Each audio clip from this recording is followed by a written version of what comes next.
Mudando um pouco de assunto, Muda. aproveitar que a gente tá no Setembro Amarelo aí e tal. Tá. É prevenção do suicídio, né? Que é o Setembro Amarelo. Não, Aham. poderia ser de saúde mental também, em geral, né? Mas, Sim. enfim. Tá interligado, né? Eles se conversam muito. O que você acha hoje, você com seus atendimentos, a tua visão, assim, como é que você vê a questão da depressão, assim? Por que as pessoas ficam deprimidas? Tem várias causas. É multifatorial. Você pode estar por conta de uma parte biológica, bioquímica, de repente um exercício físico ou uma medicação por um período, fazendo uma terapia, daqui a pouco você desmama da medicação, tá com um novo estilo de vida, teu corpo está funcionando melhor e vai que vai.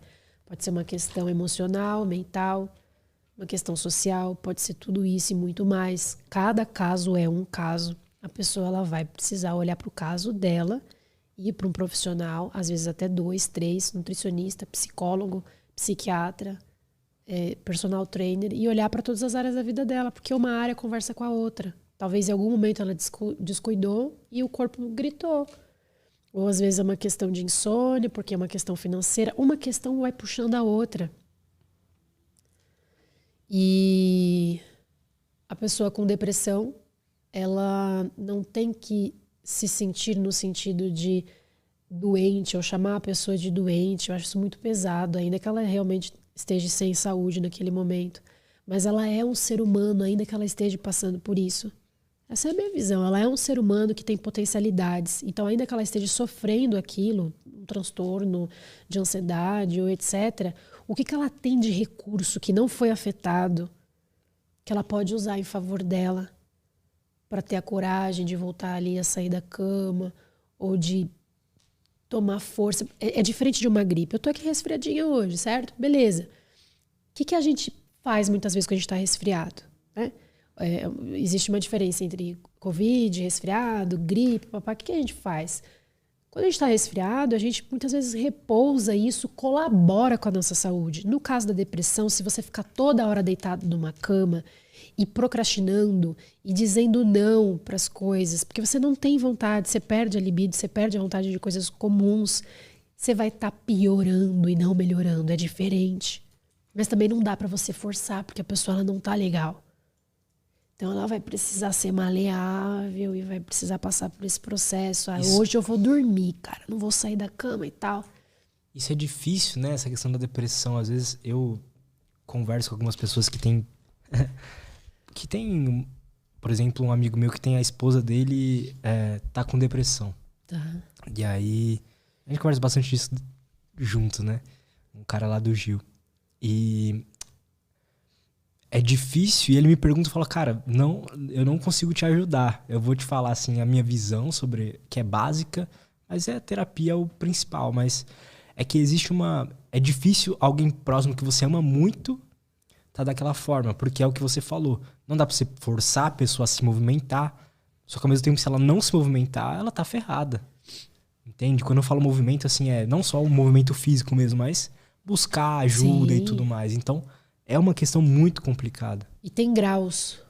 Tem graus que a pessoa tá com diferentes tipos de depressão, quero dizer. Tem diferentes causas e tem diferentes tipos. E para cada qual você vai ter um tratamento personalizado. Você tem que descobrir o seu e fazer um processo novo de estilo de vida. Em casos que tem que ser remédios fortíssimos, tarja preta, vamos assim dizer. Outros não, a pessoa encontrou uma outra. Cada pessoa é única, é singular. E o que eu acredito que é fundamental é a pessoa buscar ajuda o quanto antes ela perceber que ela está perdendo a força de fazer as coisas que ela gostava, sabe? Às vezes vai ser necessário tomar medicação, acertar a dose da medicação, mas isso é um papel do psiquiatra, não é tanto o meu papo aqui. Mas há momentos que vai ter que ser um trabalho em conjunto, multidisciplinar, o nutricionista, o psiquiatra, o psicólogo, eles se conversarem entre si para essa pessoa ter resultados satisfatórios e ela vencer isso, ela superar, ou às vezes ela não vai vencer, mas ela vai ter uma vida mais saudável mediante ao que ela está sofrendo naquele momento. E quais são os recursos que ela tem. Então, assim, ter paciência com esse parente, com esse... a pessoa muda muito o humor, ela tem alterações de humor fortíssimas, uma irritabilidade, né, um choro e etc. Então, cansa também para quem está convivendo com uma pessoa que está com essa situação, o familiar que não tem. E ele corre o risco também de desenvolver, porque está ali junto. Então, assim, o quanto antes buscar ajuda, sabe? Se informar.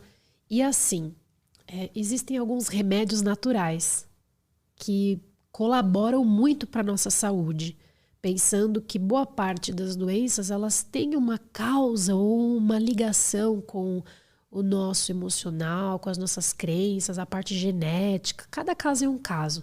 Mas vamos lá. Vamos pensar assim na possibilidade do que é universal, que já foi comprovado, né? O que é uma questão que colabora, em vez de regra, está sempre colaborando. Luz solar, vitamina D, né? Uma alimentação saudável, dormir bem, beber uma água boa, conviver com pessoas que te fazem bem.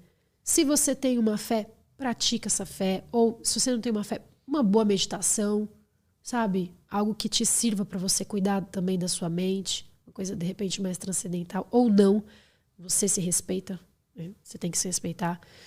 E esse contato com a natureza, esse contato com os animais. Dizer não para aquilo que você sabe que vai te fazer mal. Que pode ser uma droga, que pode ser um vício emocional, pode ser um vício como um cigarro ou alguma outra coisa que você percebeu que está te afetando. Interessante, né? Às vezes a pessoa tá num processo depressivo, por exemplo, e ao mesmo tempo ela tá abusando de um cigarro, de um álcool, né? Isso só piora. Porque ela entra na compulsão. É o externo, ao invés de olhar para o interno. É muito mais fácil abrir a geladeira sem fome e comer um chocolate que vai me dar prazer, muitas vezes, do que eu admitir aquilo que eu estou sentindo, estou pensando e olhar para dentro. É muito mais fácil eu ir numa esteticista e mudar o meu corpo do que entender as razões do porquê que eu não estou aceitando o meu corpo.